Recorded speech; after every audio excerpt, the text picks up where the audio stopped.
O empresário prefere o homem à mulher. O empresário, e no caso, o senhor, qual seria a sua opinião? Sem problema nenhum, é competência. Eu não vou pagar mais para um homem, só porque é homem, e menos para você sendo mais competente. Estavam discutindo ali, né, comemorando o lançamento de um material para combater a homofobia, que passou a ser conhecido como kit gay. Entre esse material, Bonner, estava esse livro lá, Bonner. Então, pai que tenha filho na sala agora, retira o filho da sala, para não ver isso aqui. Olha só. Não vou mostrar se as crianças não... Não, mas é um livro escolar, é para criança. Não é, isso aqui candidato, posso lhe Tudo dizer. bem, vou tirar o livro aqui. Não é respeitoso, só pode deixar o livro comigo. Não, pode deixar, não vou mostrar mais não. O Jornal Globo de hoje diz que esse livro não foi distribuído nas escolas, como negou o Ministério da Educação e a própria editora. E esse livro eu mostrei, tentei mostrar no Jornal Nacional da última terça-feira ao vivo, não consegui. Agora, esse livro, na verdade, ele estimula precocemente as crianças para o sexo. E mais ainda, escancara as portas da pedofilia. Foi uma diretora que me deu isso aqui e eu chequei realmente que eles chegaram em vários locais.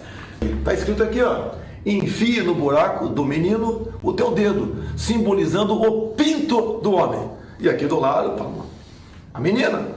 Tá? E o livro manda você fazer isso daqui. Você não, o seu filho.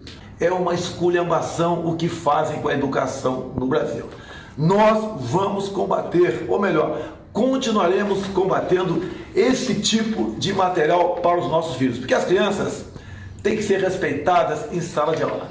O recado que eu dou para você, pai, você, mãe, também tem uma filha de 7 anos de idade. Vamos ver o que a garotada carrega na mochila e bem como dá uma chegadinha nas bibliotecas, em especial naquelas públicas, que é para atingir o filho do pobre. Ou seja, o governo do PT e agora do MDB também não tem qualquer consideração com seu filho em sala de aula. Eles querem que eles, de forma cada vez mais precoce, se apresentem para o sexo. Contra o beijo gay? Não, a favor do beijo gay. A favor do beijo gay? Pode beijar à vontade. Pode se beijar à vontade. Não podemos, a minha briga não foi contra homossexuais, sempre foi contra o material escolar.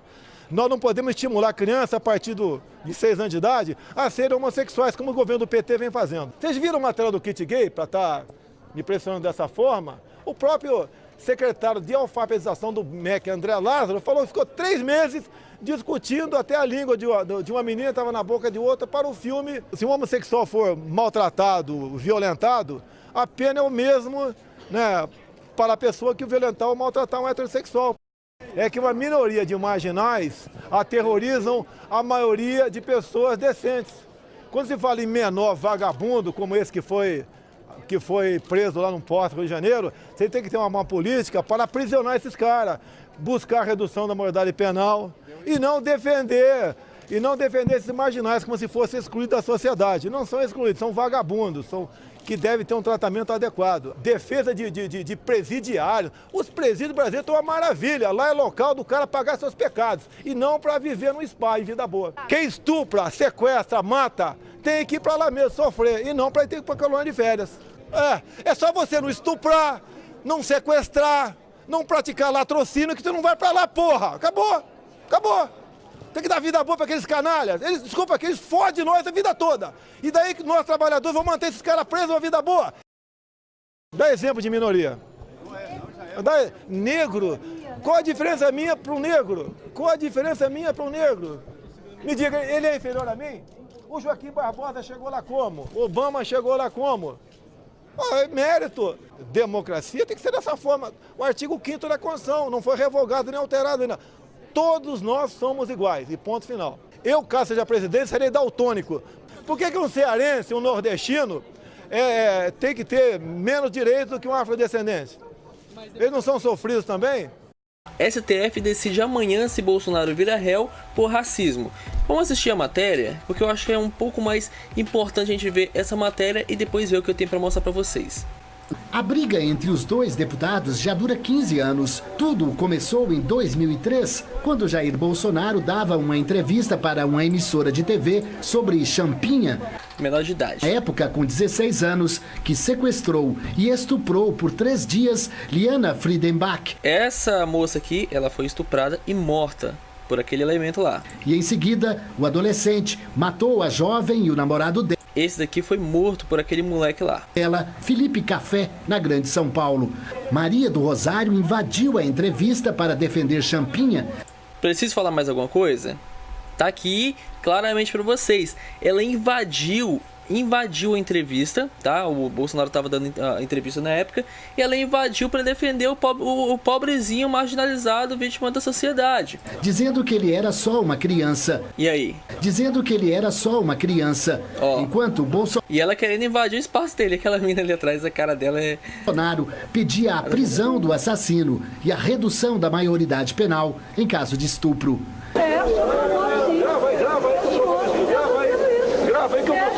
Eu sou estuprador agora. Ela chamou ele de estuprador, ele fala, quer dizer então que eu sou estuprador agora? Ela falou, sim, com aquela cara de mosca morta dela.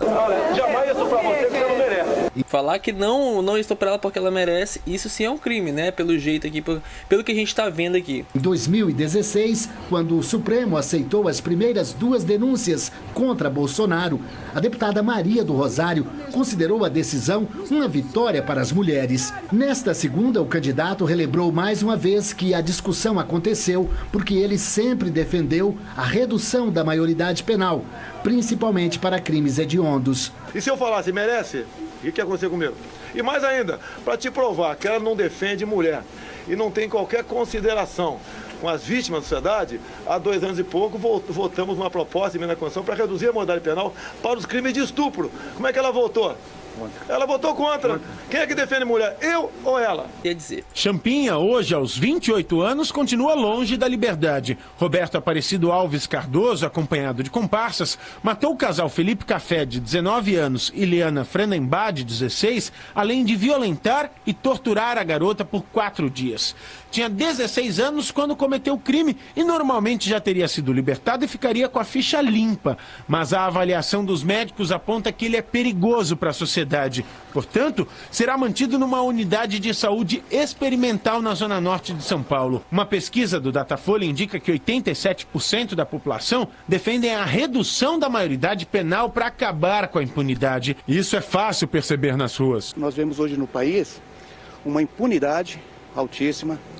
O jovem menor, ele faz porque ele sabe que não vai ser punido. E esse grito da sociedade, esse anseio para que os menores que cometem crimes, especialmente crimes graves, paguem pelos seus atos, encontra eco também aqui no Ministério Público. E essa opinião é baseada em números de um levantamento que traça um perfil completo do menor infrator no estado de São Paulo. O promotor da Infância e da Juventude, Eduardo Del Campo, é autor do estudo. Para ele, não há dúvida de que o ECA é ineficiente no combate à criminalidade cometida pelos adolescentes. Para as infrações graves, ele é extremamente desproporcional. Eu junto todas os atos infracionais praticados, aplico uma medida só e por um tempo muito curto. E mais, sob nenhuma ótica, pode-se defender, por exemplo, eu aplicar a mesma medida para um adolescente que cometeu um roubo, ainda que com arma, e um adolescente que cometeu 10 roubos, um latrocínio, está colocado no tráfico, já praticou homicídios.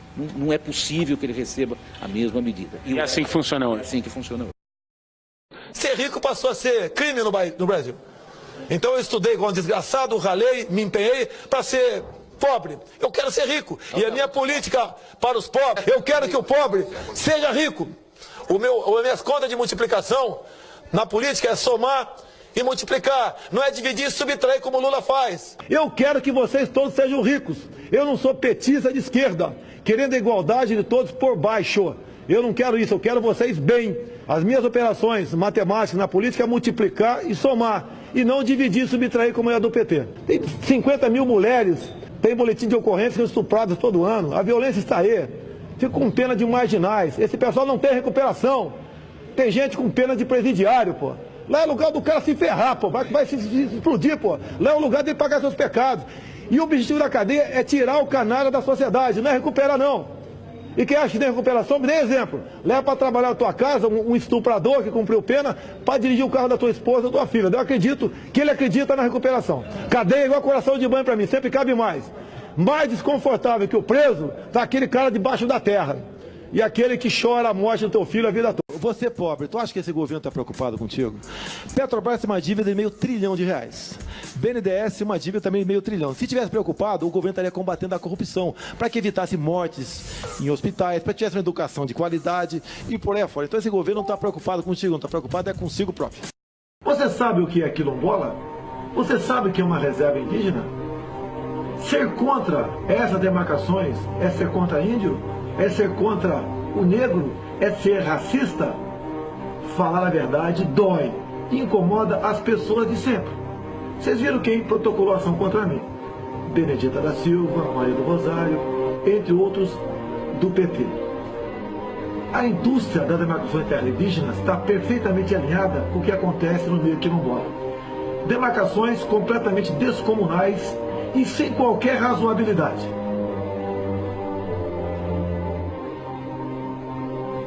Demarcando terras indígenas no Brasil todo, muitos brancos, negros foram expulsos dessas terras, cujas famílias ocupavam aquela área por 100, 200, 300 anos. Terra rica, reserva indígena. Fazem o mesmo agora com os quilombolas. Você viu, já tomou conhecimento, como os afrodescendentes dessa terra são tratados? São objetos, massa de manobra. Serve para muitos petistas ganhar dinheiro em cima deles. Esse sacrifício das pessoas expulsas, quer seja de áreas indígenas, quer seja de áreas demarcadas como quilombolas, é terrível. Você já conversou com alguém? Viu como eles se sentem quando isso acontece? O Brasil é de todos nós. Não podemos continuar nos dividindo. Somos um povo só. Não há diferença entre um branco, um negro, um amarelo ou um pele vermelha aqui no nosso país. Somos todos iguais. Antes que me esqueça, minha filha vai ser cotista. É justo isso? Tendo em vista a origem racial do meu sogro? Não. Aqueles que não sabem da verdade sobre o nosso país, procurem se informar. Não de escrever besteiras ou embarcar nessa onda de esquerda que eu sou um grande irmão. Eu serei sim um grande irmão no futuro, para nós brasileiros. Um forte abraço a todos e fiquem com Deus. Isso aqui é só reserva indígena. Está faltando quilombolas, é outra brincadeira. Eu fui num quilombola em Eldorado Paulista. Olha, o afrodescendente mais leve lá pesava 7 arrobas. Não fazem nada. Eu acho que nem para procriadores serve mais. Mais de R$1 bilhão por ano gastado com eles. E olha só, o que eu quero das comunidades quilombolas é que ela tenha independência. Você vai em comunidade quilombola, onde os negros estão lá dentro, são escravos de outros. As verbas que entram, tudo alguém que administra.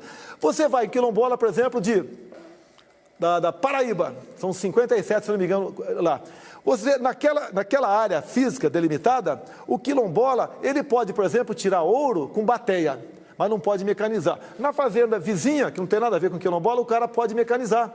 Então nós queremos dar liberdade. E muitas vezes o quilombola, ele, ao se demarcar a terra, ele arrenda para terceiros. O meu sonho é transformar o quilombola em quilombuts, a exemplo dos kibbutz de Israel. Essa que tem que ser a ideia. Agora, se eu fui infeliz, paciência. Agora achar que eu estou sendo racista por falar que um afrodescendente pesa 7 arroba, pelo amor de Deus.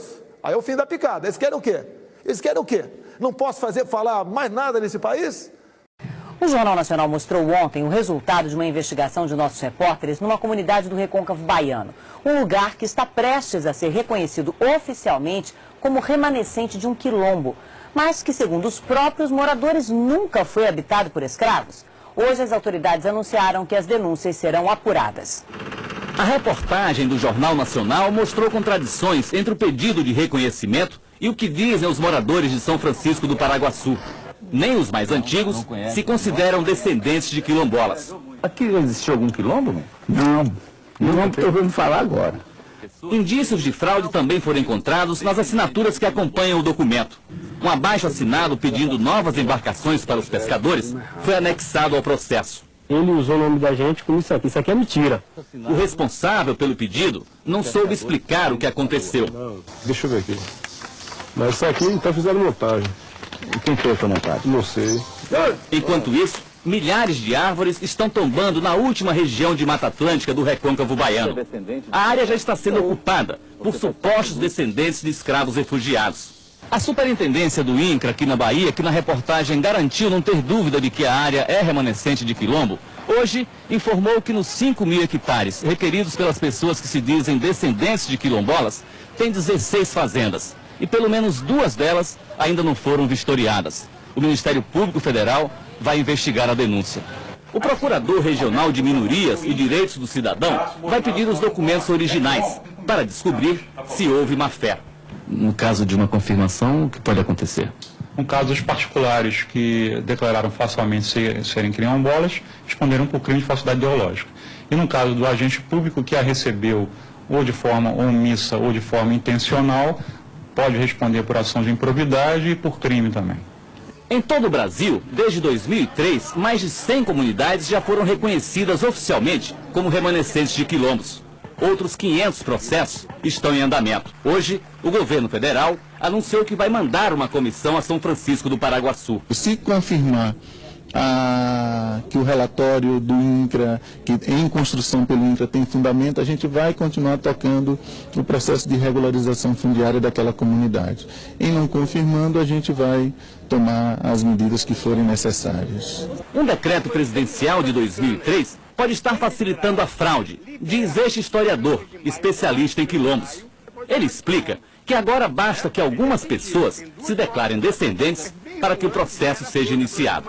Na verdade, esse decreto abre caminho para fraude, porque ele não tem critérios científicos nem de pesquisa antropológica, histórica, rígida. Isso vai desacreditar as comunidades realmente autênticas de quilombos. O presidente do INCRA diz que todos os estudos são feitos e determinou uma investigação sobre o caso de São Francisco do Paraguaçu. Segundo ele, uma área conhecida pelas disputas de terras. O INCRA não acredita que haja fraude em outros processos. Todo o trabalho técnico feito pelo grupo de antropólogos, técnicos do INCRA, agrônomos, ele é público, ele está à disposição, os relatórios estão à disposição, o Ministério Público nos acompanha e quem não concordar com o trabalho do INCRA tem os recursos. Nós queremos tranquilidade e paz do campo.